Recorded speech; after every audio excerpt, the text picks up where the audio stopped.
everyone, CPO here, and today I'm going to do the head setup, and I'm going to use the Soko Kit from Soko Heli Tools. I've alluded to this little package several times previously, and I decided what I'm going to do is do a build video just showing you how to use this. So first of all, let me just show you what's in the Soko Kit. It comes in its little cool bag, nice, and this is basically the way you'd store it in the kit. I have a little bit of hardware here, some screw hardware, some washers, and then of course there is the Soko gauge, which is cool in its own right, even if it didn't come with the kit. Things like the swivel display and the spirit level are totally awesome. It's got a quick strap here, a Velcro strap, so that you can strap the Soko gauge to the helical, which is this thing, and you don't necessarily have to require screwing it down. There's several options where this might come in handy, and this of course is the Soko helical, and this is the device that actually allows you to connect the gauge to your helicopter in several different ways, but ideally what it's designed to do is replace the blades in your blade grip, and then you can put the gauge on there that way. So I'll show you all that, no worries. You can buy just the Soko helical if you already have a gauge. So if you've got one of those like an RC Logger or some other expensive gauge that you don't want to get rid of yet, you can still get just the helical. It makes this still a cool system. And then of course you can always buy just the gauge if you just want this cool gauge. Most people tend to buy the kit, and I'll talk more about that soon. So I am setting up the head on my 500 Taro. This is a flybarred head. What you'll find is this method using the Soko kit and its methodology will work on a flybarred or a flybarless head. Obviously most people are going to be doing it on a flybarless these days, but this will work on a flybar head, and I intend to prove that. The key is you just got to make sure that the flybar is maintained level. Either get a flybar lock or do what I do, and I'm just going to use my hands and my eyes to make sure that the flybar stays level during this process, because it will interject some variance into the process. The other thing is, one of the unique things, and why I actually keyed in on the Soko Heli kit and the method behind it, is it allows you to measure the angles of your swash to get a perfectly level swash without actually removing all of the head components. So that's one of the more annoying things, is I got a swash plate leveler for my 450, and now I'm building a 500. I gotta get a new leveler. Basically, I got tired of looking for all the different little setup tools, and I saw Soko Heli Tools, advertise one tool for all sizes for all brands, and I thought, well, okay, maybe this is what I need then, because the next helicopter is going to be different. I might be building a 600 or a 650 or 700 or who knows. I didn't want to have to just keep buying swash leveling tools. So I also didn't. I like the idea of being able to do the setup without removing all these links and all that stuff and pulling everything apart. So at any rate, I'm going to do this setup on this flybarred heli, and you'll see me use it later on when I do a flybar-less conversion. But let's get started. All right. So the first thing we want to do is obviously get the heli powered up, so that we can ensure that our servos are set to 90 degrees and our swash is, for all intents and purposes, level. Get your stick at mid-stick so that things are at the center position. So there are a couple of different ways to attach the gauge to the helical, and there's several different ways to attach the helical to the helicopter, and I'm going to talk about the options, and then I'm going to do it to the way that I plan on doing it. So the first options is, as you can see here, there's little nuts embedded inside the base of this, and then there's a bunch of holes here on the helical, and basically there are screws in the screw kit that will allow you to screw the gauge to the helical. That's the way I tend to prefer to do it. It's a little bit more precise. You can really lock it in. You can actually just use this handy strap, and there's a little hole here, and there's a little protrusion on the bottom. and then you could essentially strap the gauge to the helical like that, and that might work for you. You know, it just depends on how much of a hurry you're in, how much time you want to fiddle. But basically what I'm going to do is I'm going to use screws because I'm going to leave it on here for a little while.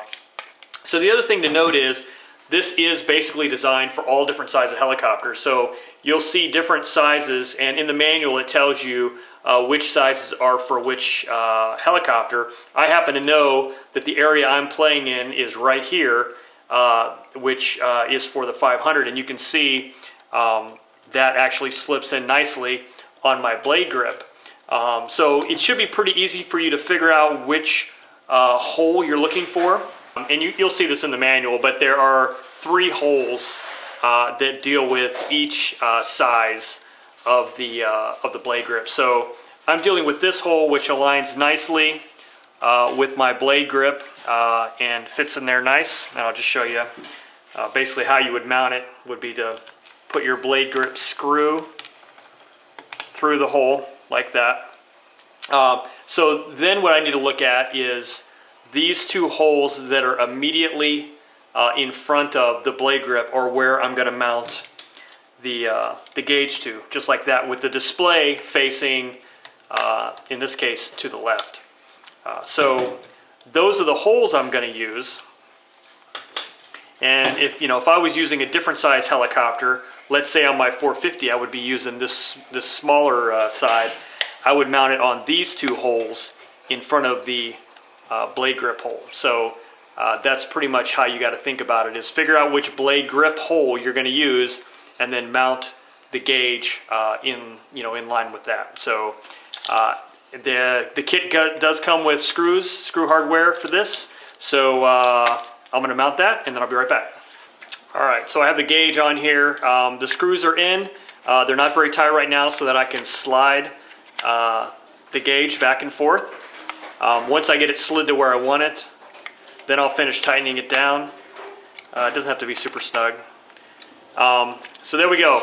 And this gets easier with practice, getting those little screws into the nuts inside the gauge. I just set the gauge upside down, get them all together, eyeball it, drop them in, and it works fairly well.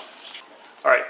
So with the Soko Heli Tool methodology, it's kind of more than just a piece of equipment. There's actually a methodology surrounding the setup. There are basically 2 different positions for mounting the gauge, and there are several different options for the different positions. So it makes sense once you get into it, but basically position 1 is how you want to have the gauge affixed to the head, given a couple of different options in order to make sure that your main shaft is perfectly straight up and down. That has to be at 0 degrees of tilt in all directions for the rest of the setup process. And for the rest of the setup process, you'll use position number 2. But position number 1, there are a couple of different options. One of the options, and in cases where you have a super flat head block, would be to mount the helical directly on top. There's a hole here, and you can see there's a little platform, and it actually comes with screw hardware. Use a washer and put your screw right there, and then once you have it, just push the gauge back over the top, and then you can get this perfectly level. What I found is, even on what should be a fairly flat head block, it's still not exactly, it doesn't necessarily always get exactly 100% level with the main shaft. So I actually find, in my opinion, the other option for position 1 is the easier way to go, and that's the way I'm going to do for this particular setup, and so I'll show you how that works. So I'm actually going to use the mounting position that is in the instruction manuals for helicopters without the head stopper disc. Again, I think it ends up being easier and more predictable in the long run, because that head stopper disc, there's a lot of variables there to get that straight up and down. So this ends up being easier anyway. So basically what I'm doing is just mounting this as if it were a blade in the grip, including tightening it down just a little bit. to hold it nice and secure. There we go. So now we have that mounted as a blade grip. You'll see once we get going, I can flip that display up and see it. But so for this first exercise, what we need to do is get the alignment of the main shaft straight up and down. The way that works is, for this particular method, we're going to take this link off of this blade grip that we just mounted the gauge to, and allow that to fall over sideways. And basically the weight of the gauge will hold that down. If for some reason it does not stay down, you're going to want it to stay down in all directions. If it doesn't stay like that, you're going to need to find some way to kind of strap it down. But like I said, the weight should hold it down for you. If for some reason there's anything getting in the way here, there are some other options that are in the manual. I'm not going to necessarily go through it with you, but it involves rotating the helical out of the way, and then using the strap, because now your holes no longer line up, using the strap to get the gauge straight up and down. Because what you want, as you can see here, you want the gauge to be perfectly in line with your head. So you see this, and I'll probably put it on the screen for you. You want this perpendicular T-looking shape. And then let that fall, and then now that can rotate all the way around and will stay in the same relative position as far as its pitch goes. Now, let's figure out how we use this to level our main shaft. Okay, to get started, I'm going to turn on the gauge here. And what we're looking at is going to be this top value here. This is the spirit level, so it's been calibrated, you know, as it was shipped, so that it's calibrated for perfectly level, just like a regular bubble level, but with a digital display. So the top number is the spirit. That'll never change. You can change, you know, based on your preferences and needs, that bottom using the zero, but that top number will always be calibrated in general. So at any rate, that's the number I'm going to be looking at for this, just so you know. As a matter of fact, I could probably calibrate this so that the two numbers matched, but I'm not going to take the time to do that right now. So get this leaning back. You want your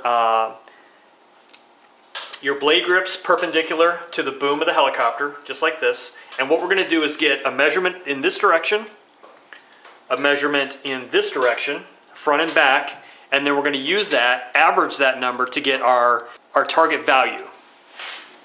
And then we will use some mechanism or way to adjust that value. So I'll show you how Soko Heli Tools recommends doing it using sheets of paper, and then that way you'll know how that works. And then I'll do it. I actually built a leveling table that I will actually use for the rest of the build, but I'll show you the paper way since most of you won't have built a leveling table. So at any rate, so let's take a look at this value and see what we've got.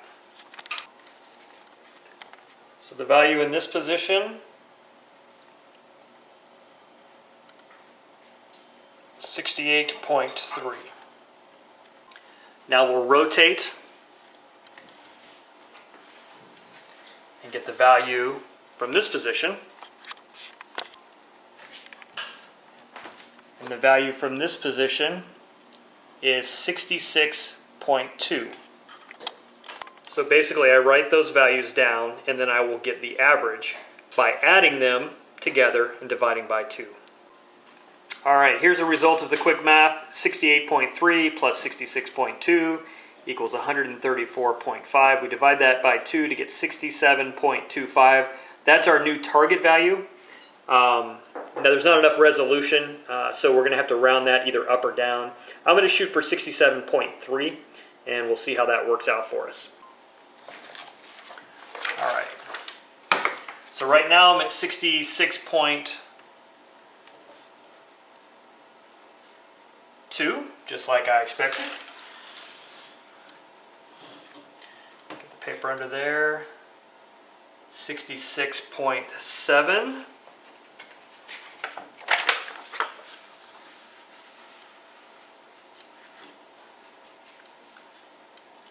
66.9, and just make sure that your position of the helicopter doesn't change on the work surface you're working on, and also that you keep that head block perpendicular to the boom. 67.5, I'm a little bit long now, so what I need to do is remove some paper. 67.4, just a little bit more. 67.3. So that's got us at 67.3. Now what I should be able to do is turn this exactly the opposite direction and hopefully hit 67.3. So I just took a look at it. I'm still at 67.5, so I'm not quite equal there. Go back here, 67.3. You know, there's a little bit of rounding challenges, so basically let's go for a 67.4.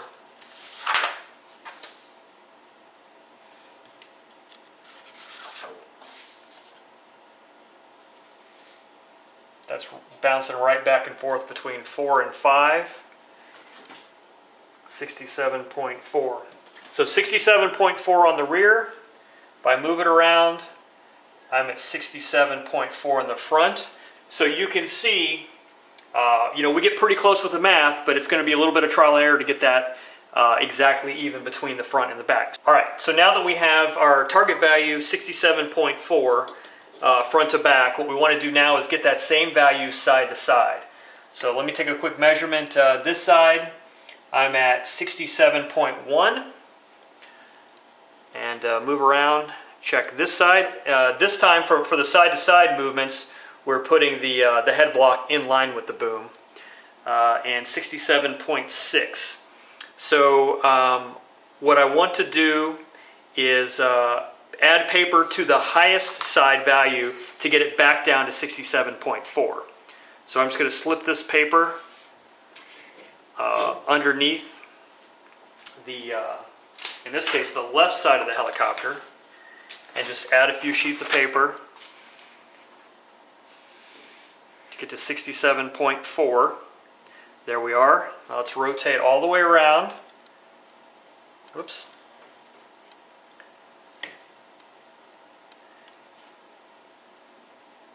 I'm at 67.3. So now I'm just, I'm micro changing here, just a couple sheets at a time. 67.4.